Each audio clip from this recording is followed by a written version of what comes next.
Do you have a favorite Yiddish word or phrase or song? How about Farfaln? Why is that a favorite?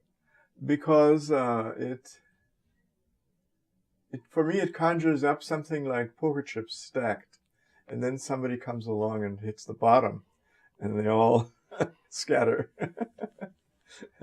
And then sometimes that can happen to a person, either through not being healthy, not having health, or through a relationship that breaks up, or, And the other thing about Farfallen is that it's not final.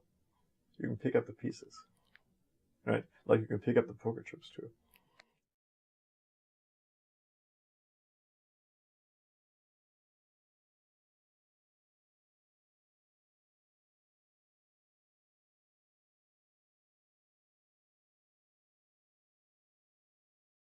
Do you have a favorite Yiddish word or phrase or song?